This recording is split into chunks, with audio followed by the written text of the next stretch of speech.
Introduction: the Galactic Crusade for the Milky Ways.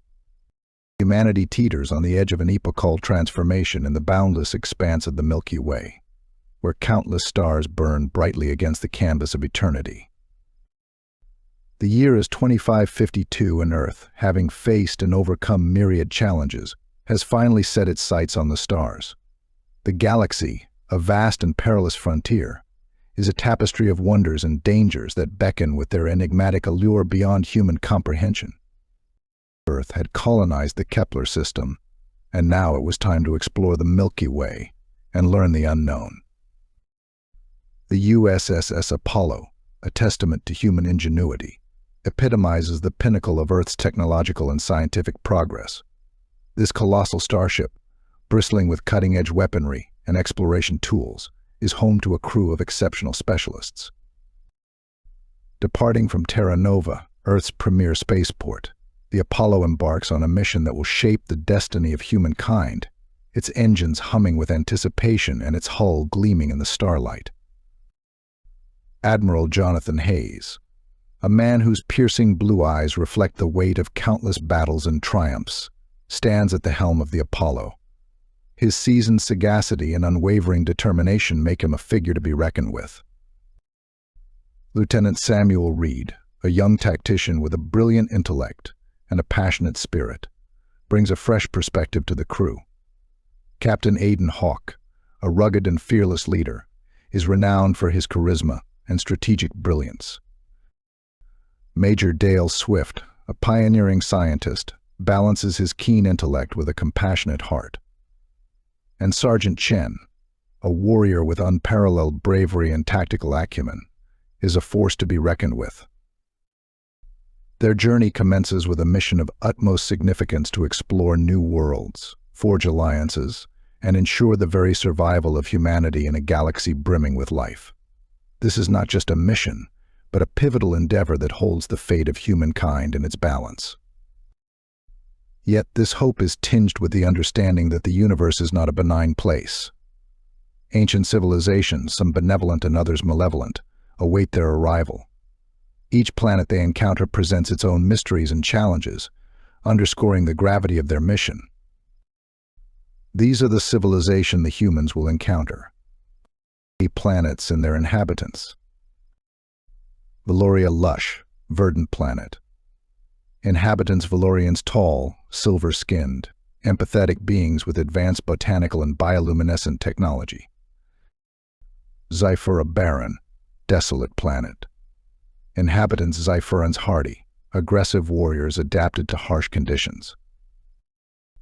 Aquara, water world with underwater cities. Inhabitants: Aquarans, aquatic beings with advanced trade and water filtration technologies. Terraton, rugged planet with diverse landscapes. Inhabitants: Terratons, formidable warriors with a deep sense of honor and tradition. Etheria, serene planet with advanced technology. Inhabitants: Etherians, ancient, wise beings with a deep connection to universal energies and a pursuit of harmony. Valoria, a lush, verdant paradise, is home to the empathetic Valorians, whose bioluminescent technology and botanical wisdom hold the promise of powerful alliances.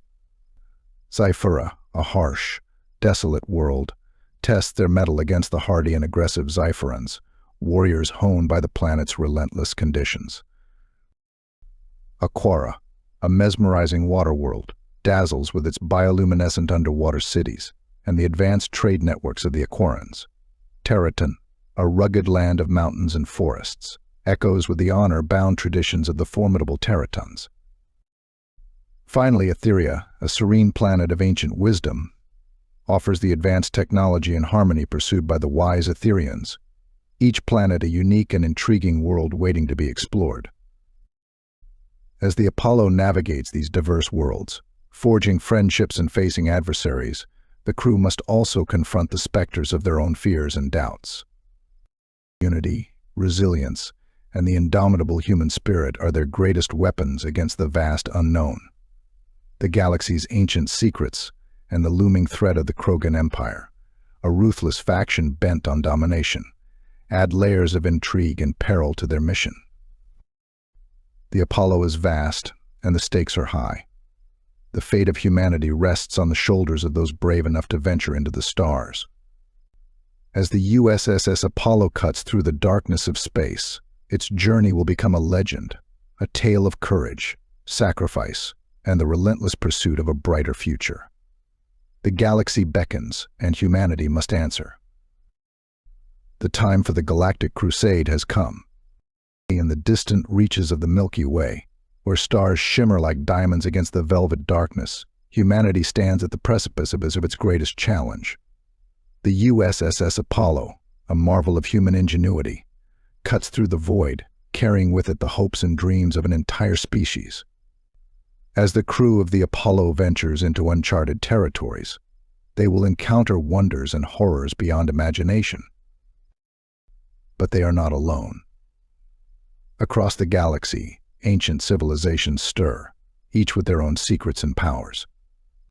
From the lush, bioluminescent forests of Valoria to the barren, wind-swept plains of Zyphera, from the vibrant, underwater cities of Aquara to the rugged, fortress-studded landscapes of Terraton, and to the serene, technologically advanced realms of Etheria, humanity's journey is fraught with both peril and promise. Yet, as alliances are forged and enemies reveal themselves, the true test will come from within. Will the unity and resilience of the human spirit prevail against the relentless tide of adversity? Or will the darkness of space consume them all? The stars beckon, whispering tales of heroism, sacrifice, and destiny. The galaxy waits for no one. The time for humanity's ultimate stand has come. Chapter 1: Departure from Terra Nova. The sleek, colossal starship USSS Apollo, a marvel of human engineering, gleamed under the artificial lights of the Terra Nova spaceport. Its hull was a shimmering silver adorned with intricate patterns that reflected the advanced technology and meticulous craftsmanship of its creators. The ship's engines hummed with low, steady vibration, a testament to its readiness for the long journey ahead. The air around the spaceport buzzed with excitement and anticipation as technicians and engineers made their final checks and adjustments. Admiral Jonathan Hayes, a tall man with sharp blue eyes and graying hair that spoke of years of experience and wisdom, stood on the bridge. His uniform was immaculate, and the medals on his chest were a silent testimony to his valor and dedication. The bridge itself was a hive of activity, with officers and technicians moving with purpose, their faces reflecting a mix of excitement and apprehension. The large observation windows offered a breathtaking view of the planet below, its cities twinkling like stars in the twilight. "All systems go," Admiral reported Lieutenant Samuel Reed. His smile was excited, contrasting with his focused blue eyes. Reed's voice was clear and steady, reflecting his confidence and readiness for the mission. The soft beeping of consoles and the hum of the ship's systems filled the air, creating a symphony of technology and anticipation. Hayes nodded, a small smile playing at the corners of his mouth. "Very well, Lieutenant." "Initiate hyperdrive," he commanded, his voice steady and authoritative. The crew braced themselves as the ship lurched forward, the stars stretching into lines of light. The hum of the engines grew louder, a deep, resonant sound that vibrated through the hull and into the bones of the crew. The sensation was both thrilling and disorienting as the ship accelerated to unimaginable speeds. As Terra Nova shrank into the distance, the weight of the mission settled over the crew. This was not just a journey of exploration, it was a voyage of hope and survival. The USSS Apollo spearheaded humanity's attempt to find new allies and secure a future among the stars. The vast expanse of space stretched out before them, filled with unknown wonders and potential dangers. Captain Aidan Hawke stood by the observation window, his rugged features illuminated by the soft glow of the console lights. He watched the receding image of Terra Nova with a mixture of excitement and resolve. "It's hard to believe we're finally doing this," he said, his voice low but filled with determination. Lieutenant Reed joined him, her eyes reflecting the same determination. "We've trained for this, Captain. We're ready." Hawke nodded, a smile tugging at the corners of his mouth. Ready or not, here we go. The bridge was filled with a sense of purpose and anticipation. Officers moved with practiced efficiency, their hands flying over consoles, making final adjustments and running diagnostics. The sounds of soft beeps, the hum of machinery, and the quiet murmur of conversations created a backdrop of focused activity. Major Dale Swift entered the bridge, his brown hair. He carried a tablet, his sharp eyes scanning the data displayed on its screen. Admiral, the medical bay is fully stocked and ready. We've also completed a final check of all life support systems. Hayes nodded appreciatively. Excellent. We can't afford any mistakes. Every detail matters. As the ship settled into its course, the crew began to relax slightly, their initial nerves giving way to a sense of excitement and anticipation. The journey ahead was filled with unknowns, but the crew of the USSS Apollo was ready to face whatever challenges lay ahead. Chapter 2: First Contact. The USSS Apollo exited hyperdrive, emerging into the orbit of Valoria, a planet unlike any the crew had seen before. The view from the bridge was breathtaking: vast oceans, sprawling forests, and towering mountain ranges. The planet's atmosphere sparkled with an ethereal glow, hinting at a unique and vibrant ecosystem. The ship's sensors buzzed with activity, collecting data on the planet's atmosphere, terrain, and potential life forms. The crew gathered at the observation deck, marveling at the sight. "It's like nothing I've ever seen," whispered Ensign Robert Santos, his voice filled with awe as he looked at his hand pressed against the glass. "It's beautiful," agreed Lieutenant Reed, his eyes wide with wonder. "I can't believe we're actually here." He could almost smell the fresh, unpolluted air and feel the cool breeze on his skin, even through the thick glass of the observation deck. A welcoming message echoed through the ship's communication system. The voice is melodic and soothing. "Welcome, travelers from afar. We are the Valorians, and we greet you in peace." Captain Aiden Hawke, a ruggedly handsome man with dark hair and piercing brown eyes, led the team to the surface. His tactical suit, designed for both combat and exploration, hugged his muscular frame, providing both protection and flexibility. As they stepped onto the soft, moss-covered ground, they were greeted by the Valorians, a race of tall, slender beings with shimmering silver skin and large, empathetic eyes that seemed to glow with an inner light. The air was filled with the scent of blooming flowers, and the sounds of birds and flowing water created a symphony of peace. The humans marveled at the beauty around them, their senses overwhelmed by the richness of the new world. "We seek allies, not enemies," Hawke explained, his voice resonating with sincerity. The Valorians, sensing the genuine intentions of the humans, welcomed them with open arms. They led the team to their capital, a city built seamlessly into the natural landscape, where trees and buildings coexisted in perfect harmony. The structures were made of a luminescent material that emitted a soft, soothing light, illuminating the pathways and the faces of the Valorian inhabitants. The Valorian leader, Leora, a wise and benevolent figure with flowing silver hair and eyes that seemed to see into one's soul, spoke of their history, culture, and desire for peaceful coexistence. "Our people have always sought harmony with nature and the universe. We believe in the power of unity and understanding." Captain Hawke and Leora spent hours discussing potential alliances, sharing knowledge, and learning from each other's cultures. The humans were introduced to Valorian traditions such as their ceremonies of light, where they used bioluminescent plants to create intricate displays that told stories of their ancestors. The exchange was not just diplomatic, it was deeply personal, fostering a bond of mutual respect and admiration. Chapter 3: The Ambush. Their next destination was Zyphura, a planet known for its hostile inhabitants.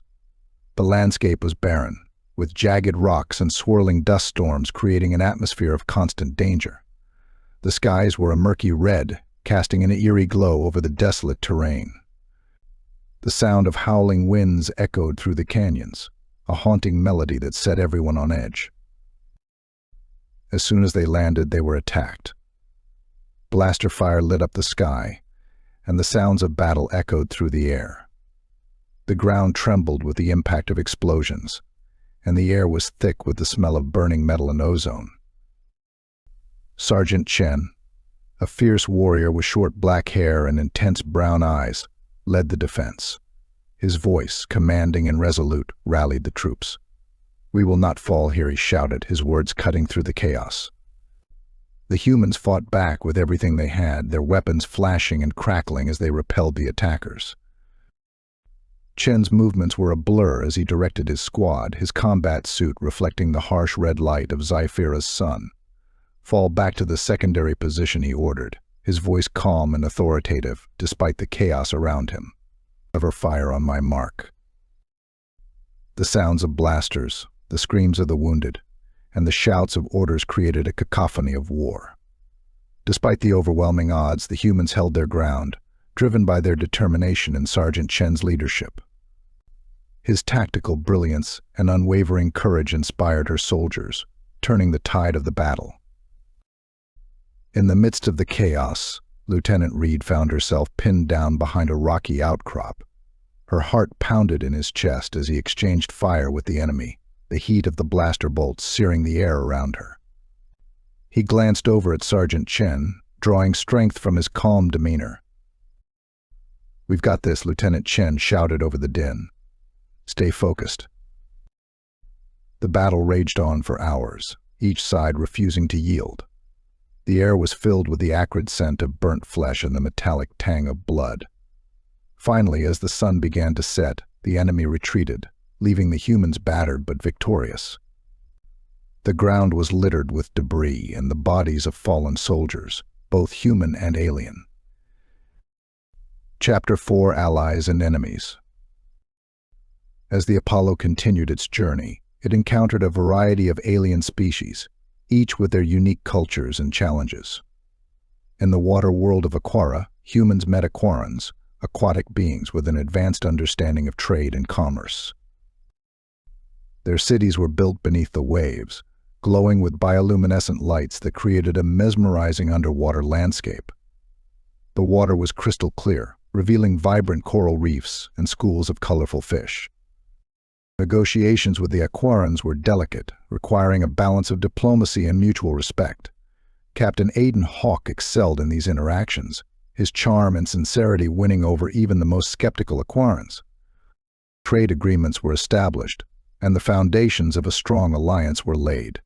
The Aquarans shared their advanced water filtration technologies with the humans, while the humans provided them with agricultural techniques that allowed them to grow food both underwater and on the surface.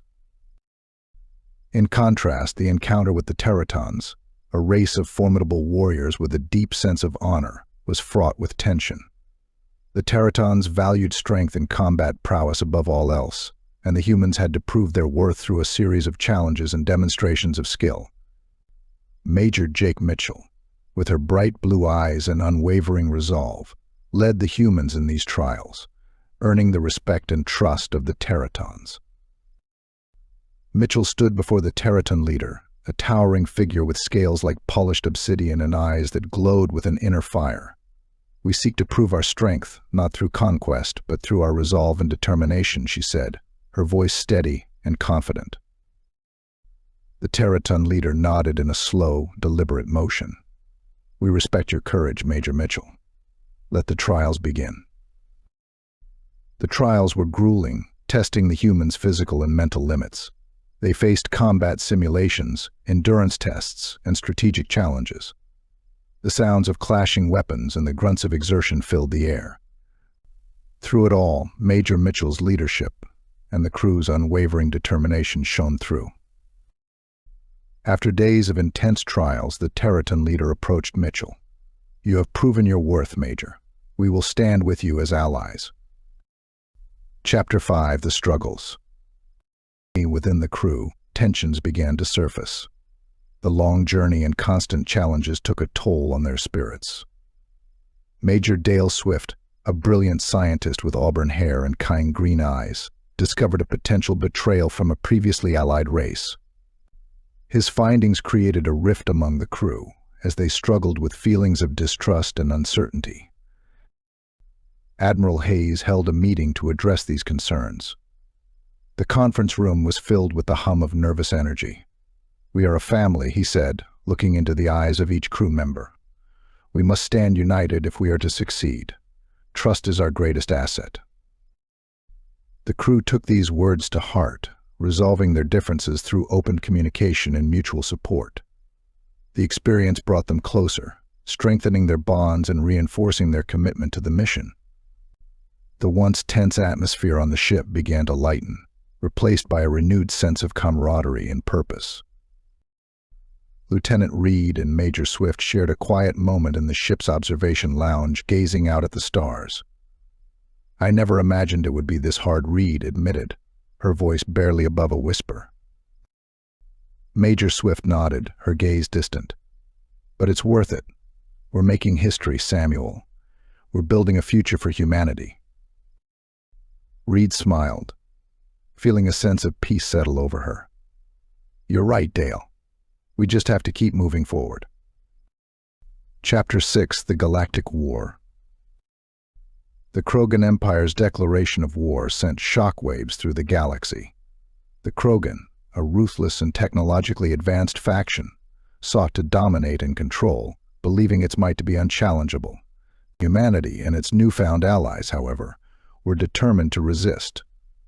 The stage was set for a conflict of unprecedented scale. As the USSS Apollo prepared for the imminent battles, the atmosphere on board was charged with tension and determination. The ship's corridors buzzed with activity as engineers fine-tuned systems, soldiers readied their gear, and strategists plotted their next moves. Admiral Hayes knew that coordination and unity would be their greatest strengths in the coming war. The first major engagement occurred near the asteroid belt of Vorton 6, a strategic location that controlled vital trade routes. The Horizon, accompanied by a mixed fleet of Valorian, Aquaran, Terraton, and Etherian ships, dropped out of hyperspace into a scene of chaos. The asteroid belt, usually a serene expanse of drifting rocks and ice, was now a battleground. The Krogan fleet was already in position, their capital ships bristling with weapons. The initial exchange of fire was deafening, with laser bolts and plasma projectiles crisscrossing the void. The Horizon's tactical officer, Lieutenant Marcus Reed, was a flurry of motion as he coordinated the fleet's response. "Incoming fighters, Mark 7, he shouted, his eyes glued to the holographic display. Captain Aiden Hawk, leading the Phoenix Squadron in his agile fighter, responded immediately. "Phoenix Squadron, form up on me. Engage at will." His voice crackled over the comms, filled with the adrenaline of combat.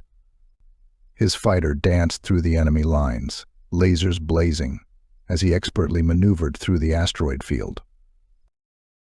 On the Apollo's bridge, Admiral Hayes issued rapid-fire commands. "All capital ships target the Krogan destroyers. Keep them away from the asteroid colonies." Valorian cruisers deploy bioluminescent barriers to confuse their targeting systems. The Valorian ships, with their unique bioluminescent technology, released pods that expanded into glowing webs, creating a mesmerizing but deadly obstacle for the Krogan forces. The barriers disrupted enemy sensors, allowing Allied ships to maneuver and strike with precision. In the medical bay, Swift and his team prepared for the inevitable influx of casualties. The sounds of battle outside were a stark contrast to the sterile, controlled environment within. "Stay focused," everyone Swift urged, his voice calm. "We need to be ready for anything." As the battle intensified, the Krogan flagship, a massive dreadnought, entered the fray. Its presence was felt immediately, its weapons tearing through Allied ships with brutal efficiency. "We need to take out that flagship," Hayes muttered, his jaw set. "Lieutenant Reed, direct all firepower on that dreadnought's shields." The Horizon's heavy cannons roared to life, sending torrents of energy at the Krogan flagship. The combined firepower of the Allied fleet began to wear down its shields, but the dreadnought was far from defenseless. Its retaliatory strikes were devastating, causing explosions and fires aboard several Allied vessels. On the ground, Major Mitchell led a daring assault on a Krogan-controlled mining facility on Vorton 6's largest asteroid. His team, a mix of Terraton warriors and human marines, moved with precision and determination. "We need to secure that facility," she shouted over the din of battle. "It's a critical resource hub." The facility was heavily guarded, with automated turrets and squads of Krogan soldiers. The ground shook with the impact of explosions, and the air was thick with smoke and the acrid smell of burning metal. Sergeant Chen, his face streaked with grime, provided cover fire as Mitchell and his team advanced. "Move," Chen yelled, his rifle barking as she suppressed enemy positions. "We need to breach that control center." The assault was fierce and brutal. Krogan soldiers, with their heavy armor and relentless aggression, fought back with a ferocity that matched their reputation. But the Allied forces, driven by the urgency of their mission, pressed on. Mitchell's team breached the facility's defenses, their progress marked by close-quarters combat and the constant threat of ambush. Back in space, the tide of battle began to turn. The Etherian ships, with their advanced energy weapons, targeted the weak points in the Krogan flagship's armor. Eldar Thalos coordinated the assault with precision. "Focus fire on their engines and weapons arrays," he commanded. "We must cripple their ability to fight." The Krogan flagship shuddered under the onslaught.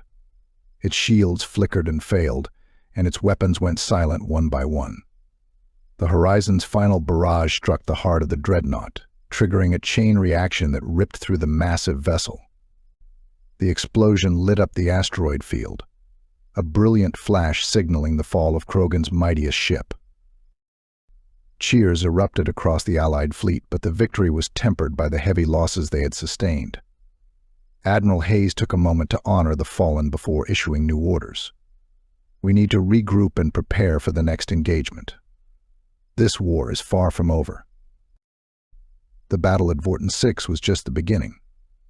The war against the Krogan Empire raged across multiple fronts, each conflict testing the resolve and ingenuity of the Allied forces. In the icy depths of the Valorian system, battles were fought in the shadow of colossal glaciers. In the oceanic world of Aquara, underwater skirmishes showcased the unique capabilities of the Aquaran fleet. Throughout these battles, the unity and cooperation of the Allied races were put to the test. Cultural differences and communication barriers had to be overcome, and mutual respect and trust had to be forged in the crucible of war. In the Terraton sector, a fierce engagement took place over the rugged planet of Helios. The Terraton fleet, supported by human and Etherian ships, faced off against a Krogan invasion force. The planet's surface, a maze of canyons and mountains, provided a challenging battleground for both sides. Major Mitchell, now a seasoned veteran of the war, led a joint task force in a daring raid on a Krogan command center hidden deep within Helios's canyons. "We have to take out their leadership," she said, her voice filled with determination. "It's the only way to break their hold on this sector." The raid was a high-stakes gamble. Mitchell's team navigated treacherous terrain and fierce resistance using every ounce of their training and resourcefulness. The mission culminated in a dramatic showdown within the command center itself, where Mitchell faced off against a Krogan warlord. The battle was intense and personal, a microcosm of the larger conflict. As the war dragged on, moments of quiet reflection became precious. In the rare lulls between battles, the crew of the Apollo found solace in camaraderie and shared experiences. Lieutenant Reed and Swift often spent their off-duty hours discussing their hopes and fears, drawing strength from their friendship. "We've come so far," Reed mused one evening, gazing out at the stars. "But sometimes it feels like this war will never end." "It will," Swift replied, his tone resolute. "Because we won't stop fighting until it does. Because we believe in what we're fighting for." The culmination of these countless battles and sacrifices was the preparation for the decisive engagement, the final assault on the Krogan homeworld. The Allied fleets, now battle-hardened and united in purpose, gathered for the largest coordinated operation of the war. Admiral Hayes addressed the combined forces from the bridge of the horizon, his voice carrying across the comms. Today we stand on the brink of victory. We have faced the darkness of war and emerged stronger. Now we take the fight to the heart of the Krogan Empire. For our homes, for our allies, for the future of the galaxy, let's end this war. The Allied fleets surged forward, and their collective might be a testament to the power of unity. The final battle was about to begin, a clash that would determine the fate of the galaxy and the future of all who lived within it. Chapter 7: The Turning Point. The tide of the war turned with the arrival of the Etherians, an ancient race whose powerful technology had long been a subject of legend. The decision to contact the Etherians was not taken lightly. Admiral Hayes knew that their involvement could be the key to victory, but it would also mean gaining their trust and convincing them of the worthiness of the cause. Admiral Hayes and the Etherian leader, Eldar Thalos, strategized together, planning the final assault on the Krogan stronghold. The meeting took place in a grand chamber aboard the Etherian flagship, its walls adorned with intricate carvings and glowing crystals. The atmosphere was charged with a sense of impending destiny.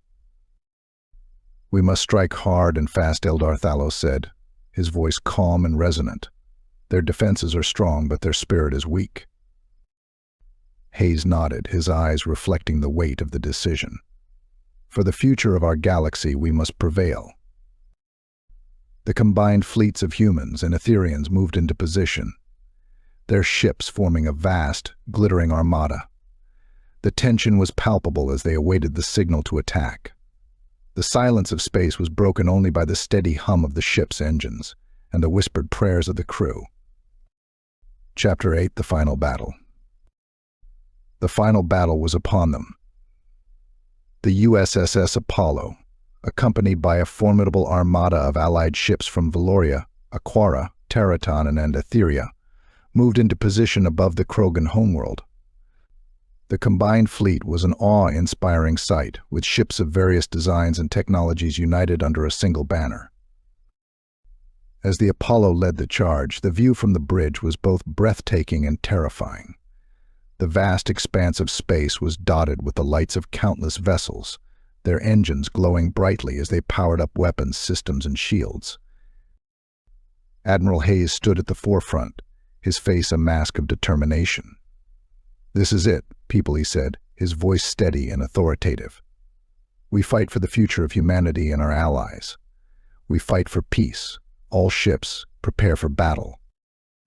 The silence of space was shattered by the roar of engines and the hum of energy shields as the fleet surged forward. The first wave of Krogan fighters swooped in, their sleek, menacing forms darting through the void. The Apollo's tactical officer, Lieutenant Marcus Reed, was a blur of motion, coordinating the fleet's movements with precision. "Enemy fighters at 3 o'clock, he shouted, his fingers dancing over the console. "All interceptors, engage." Captain Aiden Hawk, piloting his fighter at the head of Phoenix Squadron, led the counterattack. "Phoenix Squadron, on me," he commanded, his voice crackling over the comms. "Break and engage." The space around them erupted in a dazzling display of light and color as lasers and plasma bolts streaked through the darkness. The sound of weapons fire and the impact of explosions reverberated through the hulls of the ships, a cacophony of war that seemed to vibrate through every molecule of their being. Major Mitchell, commanding the ground forces from the Apollo's Tactical Command Center, watched the battle unfold on a massive holographic display. "Prepare for a ground assault," he ordered, his voice steady. "We need to secure a foothold on the surface." The plan was multifaceted. The fleet would engage the Krogan forces in space, creating an opening for the ground troops to deploy. The Athenians, with their advanced technology, provided crucial support, their ethereal ships weaving through the enemy lines with almost supernatural grace. Eldar Thalos, the Etherian leader, appeared on the Apollo's main screen. "Our forces are ready, Admiral Hayes. We will create a path for your ground troops." "Understood." Eldar Thalos. Good hunting, Hayes replied. The Apollo's heavy cannons fired in unison, sending waves of destructive energy toward the Krogan capital ships.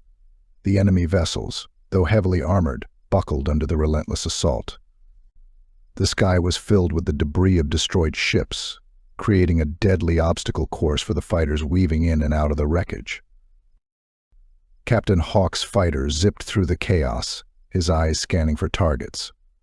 "Alpha 2, cover me," he called out, targeting a Krogan bomber that was making a beeline for the Apollo.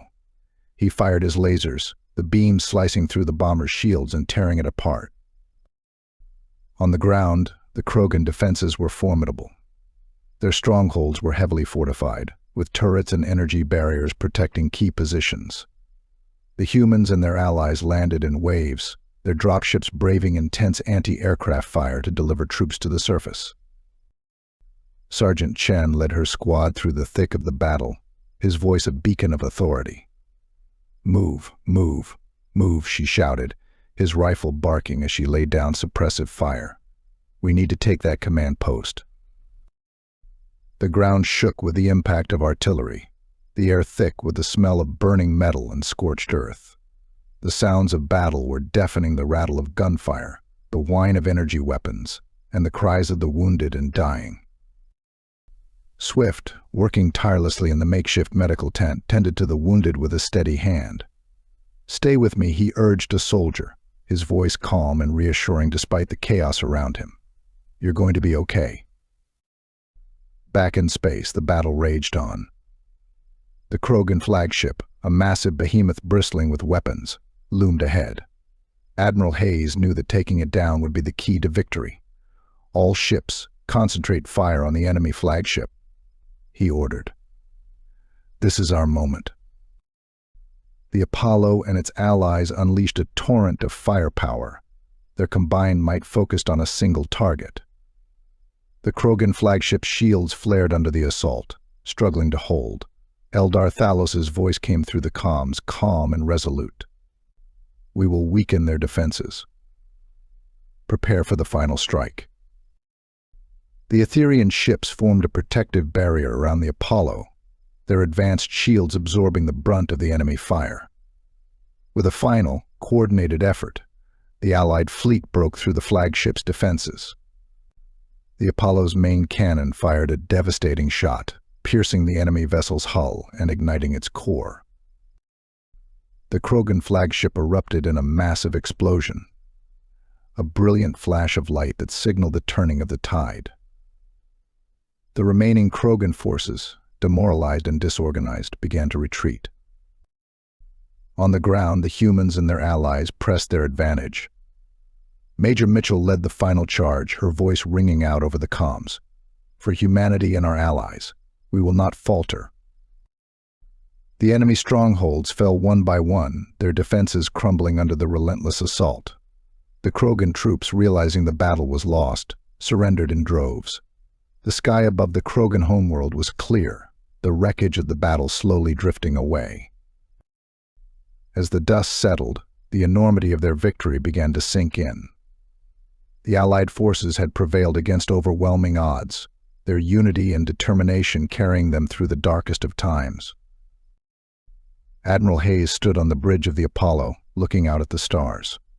"We did it," he said softly, a sense of profound relief washing over him. "We really did it." Captain Hawk, his fighter returning to the hangar, allowed himself a rare moment of introspection. "This is just the beginning," he murmured. "The galaxy is still out there, and so are we." The crew of the Apollo, battered but unbroken, looked to the future with hope and determination. The final battle was over, but their journey was far from complete. The galaxy awaited, filled with new challenges and opportunities. Together, they would face whatever came next, united